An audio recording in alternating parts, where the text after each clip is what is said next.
हाँ, तो आज हम एक नया टॉपिक और सबसे लास्ट टॉपिक की बात करेंगे इस चैप्टर की, जिस टॉपिक का नाम है इफेक्ट ऑफ कैटालिस्ट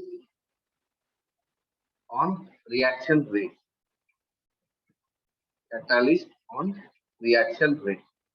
देखिए, लास्ट टॉपिक में हम लोगों ने बात की effect of temperature on reaction rate. Okay done. तो उसमें हम लोगों ने देखा था कि जो टेम्परेचर का इफेक्ट होता है रिएक्शन रेट पर, वो हम कैसे डिटरमाइन कर रहे थे। दो तरह से डिटरमाइन कर रहे थे, ग्राफिकल मेथड से और दूसरा बाई अरेनेस इक्वेशन से। अब हम यहाँ पर बात करेंगे effect of catalyst on reaction rate. Okay, तो ये जानने के लिए सबसे पहले हम देखते हैं कि भाई यहाँ पर जो वर्ड आया हुआ है कैटालिस्ट, उसका मीनिंग क्या होता है। What is the meaning of the catalyst. Okay,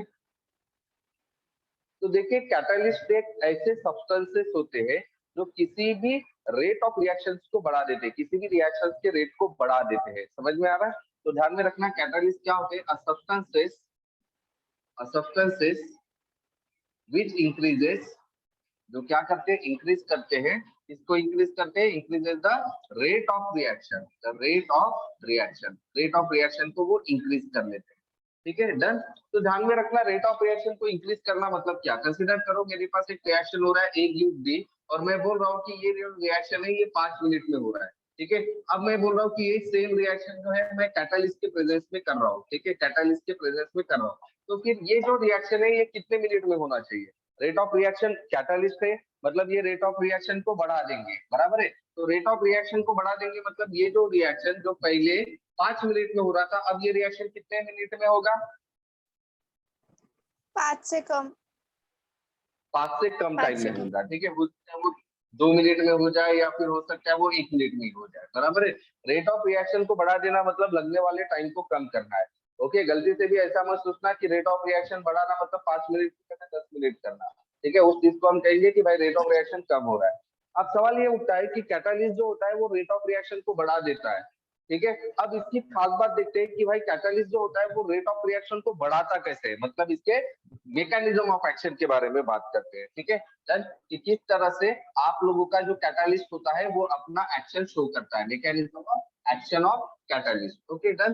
तो कैटालिस्ट जो होता है वो किस तरह से रेट ऑफ रिएक्शन को बढ़ा देता है। तो देखिए, अभी हम लोगों ने क्या देखा था? कोलिजन थ्योरी देखी थी। कोलिजन थ्योरी में हम लोगों ने क्या कहा था कि कोई भी जो रिएक्शन होता है वो इसीलिए होता है क्योंकि मॉलिक्यूल्स के बीच में कोलिजन होता है, बराबर है। बट हम लोगों ने साथ में ये भी देखा था कि हर एक मॉलिक्यूल्स के बीच का जो कोलिजन होता है वो रिएक्शन में कन्वर्ट होता है क्या?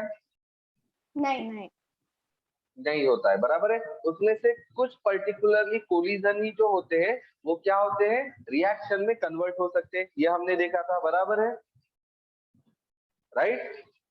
हाँ सर।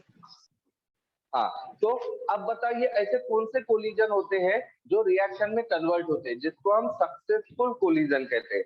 ध्यान में रखना, ऐसे कोलिजन जो रिएक्शन में कन्वर्ट होते हैं उनको हम सक्सेसफुल कोलिजन कहते हैं। तो बताइए सक्सेसफुल कोलिजन कौन होते हैं?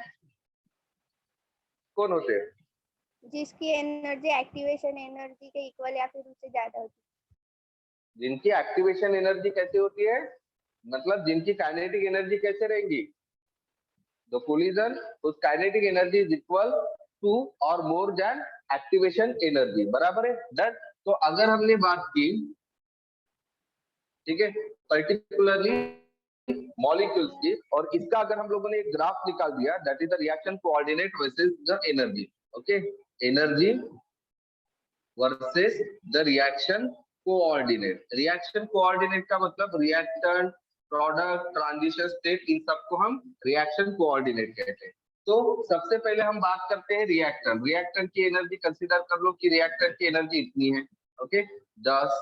ओके, फिर ये क्या करेगा?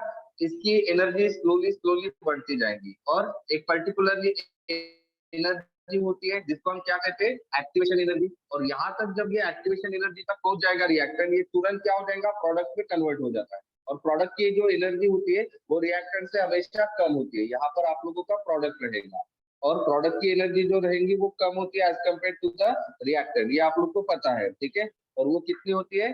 5 होती है। सही है, सही है। तो यहाँ पर आप लोग को पता है कि ये ईए है। ईए जो होती है, अभी कंसीडर कीजिए कि इसका जो ईए है वो 70 है। कितना है? 70। Get it done. तो यहाँ पर आप देख पा रहे हो कि यहाँ पर जो रिएक्टेंट है उसकी एनर्जी पहले 10 थी, फिर स्लोली स्लोली बढ़ गई और वो इक्वल हो गई, किसके इक्वल हो गई, ईए के इक्वल हो गई जो कि 70 थी। और जैसे ही वो ईए के इक्वल हो गई फिर वो तुरंत किस में कन्वर्ट हो गया, प्रोडक्ट में कन्वर्ट हो गया। बराबर है, क्लियर है। तो ये जो रिएक्शन हो रहा है, कंसिडर करो कि ये रिएक्शन हो रहा है हमारा विदाउट कैटालिस्ट। ये रिएक्शन किसका हो रहा है, विदाउट कैटालिस्ट, मतलब यहाँ पर हम लोगों ने कैटालिस्ट का यूज नहीं किया हुआ है। अब हम क्या करेंगे, यहाँ पर कैटालिस्ट का यूज करेंगे। देखिए हम लोगों को पता है कैटालिस्ट क्या होता है, एक ऐसे सब्सटेंस होते हैं जो रेट ऑफ रिएक्शन को बढ़ा देते हैं। बट सवाल ये आता है कि ये रेट ऑफ रिएक्शन को बढ़ाते कैसे हैं, ठीक है। तो ध्यान में रखिएगा क्या हो रहा था, ये रेट ऑफ रिएक्शन को किस तरह से बढ़ा देते हैं, ये क्या कर लेते हैं, एक्टिवेशन एनर्जी को कम कर लेते हैं। क्या कर लेते हैं, ये एक्टिवेशन एनर्जी को कम कर लेते हैं। ओके, ध्यान में रखना, पहले जब विदाउट कैटालिस्ट हम लोगों ने देखा था तो एक्टिवेशन एनर्जी हमारी कितनी थी, 70 थी। अभी क्या हो गई, जब हम लोगों ने इन प्रेजेंस ऑफ कर लिया तो हमारी एक्टिवेशन एनर्जी क्या हो गई, 30 हो गई। बराबर है, समझ में आ रहा है क्या, विद कैटालिस्ट या इन प्रेजेंस ऑफ कैटालिस्ट। तो ध्यान में रखना कैटालिस्ट क्या कर रहा है, हमारा एक्टिवेशन एनर्जी को कम करता है। समझ में आ रहा है क्या आपको, हाँ सर। समझ में आ रहा है। हाँ, तो इस तरह से आप लोगों का क्या होता है कि जो कैटालिस्ट होता है वो क्या कर लेता है, catalyst increases the rate of reaction by decreasing what, activation energy. Activation energy. Activation energy. बराबर है, तो एक्टिवेशन एनर्जी को कम करके कैटालिस्ट जो होता है वो क्या करवाता है, रेट ऑफ रिएक्शंस को बढ़ा देता है। क्या करवाता है, वो रेट ऑफ रिएक्शन को बढ़ा देता है। ठीक है, डन। तो ये होता है हमारा mechanism of action of catalyst. अब हम बात करते हैं कैरेक्टरिस्टिक्स ऑफ कैटालिस्ट। कैरेक्टरिस्टिक्स क्या होती है कैटालिस्ट की, ओके डन। ध्यान में रखना क्या कैटालिस्ट की कैरेक्टरिस्टिक्स होती है, सबसे पहला तो ये इंक्रीज करता है रेट ऑफ रिएक्शन को, ठीक है। और ये कैसे करता है, by decreasing the activation energy, activation energy को कम करवाता है। तीसरी इसकी खास बात होती है कि कैटालिस्ट कभी भी रिएक्शन में यूटिलाइज होता है क्या, नहीं, कैटालिस्ट कभी भी रिएक्शन में यूटिलाइज होता है क्या, नहीं होता। नहीं होता है, नेवर। बराबर है, कैटालिस्ट कभी भी रिएक्शन में यूटिलाइज नहीं होता है। तो it never utilise in reaction, reaction के अंदर कभी भी वो यूटिलाइज नहीं होता है। इसका मतलब क्या होता है, इसका मतलब रिएक्शन कर लिया A प्लस बी का, और ये रिएक्शन कर लिया मैंने कैटालिस्ट के प्रेजेंस में, कैटालिस्ट भी डाल दिया, ठीक है। तो आप लोग को प्रोडक्ट मिलेगा A प्लस बी का प्रोडक्ट मिलेगा C, और ये कैटालिस्ट यूज होगा क्या, यहाँ पर नहीं, catalyst as it is present रहेगा। समझ में आ रहा है, मतलब कैटालिस्ट कभी भी रिएक्शन में यूज नहीं होता है, जबकि ए और बी जो रिएक्टेंट थे वो रिएक्शन में यूज हो गए, और यूज होकर वो किस में कन्वर्ट हो गए, प्रोडक्ट में। बराबर है, बट कैटालिस्ट देखिए वो आपको रिएक्टर साइड में भी था और प्रोडक्ट साइड, प्रोडक्ट जब बनेगा तब भी वो प्रेजेंट रहेगा। इसका मतलब हम ये बोलेंगे कि कैटालिस्ट कभी भी रिएक्शन में यूटिलाइज नहीं होते। समझ में आ गया आपको, हाँ सर। समझ में आ गया, ओके ठीक है डन। अब हम बात करते हैं graphical representation of the action of catalyst. ठीक है, ये ग्राफिकल रिप्रेजेंटेशन नहीं है, एक और ग्राफिकल रिप्रेजेंटेशन होता है इफेक्ट ऑफ कैटालिस्ट का on the rate of reaction. ठीक है, तो उसको समझने के लिए हम एक वापस ग्राफ बनाते हैं। ओके, अब ये जो पर्टिकुलरली ग्राफ होता है, ये ग्राफ होता है हमारा फ्रैक्शन ऑफ मॉलिक्यूल्स का versus the energy. Okay, fraction of molecule versus energy का ये ग्राफ होता है। जैसे हम लोगों ने टेम्परेचर के एक्शन के लिए निकाला था ना, fraction of molecules okay versus the energy वाला, ठीक इसी तरह से इस पर्टिकुलरली ग्राफ को हम निकालते हैं। ठीक है, देन तो fraction of molecules versus what, versus the energy.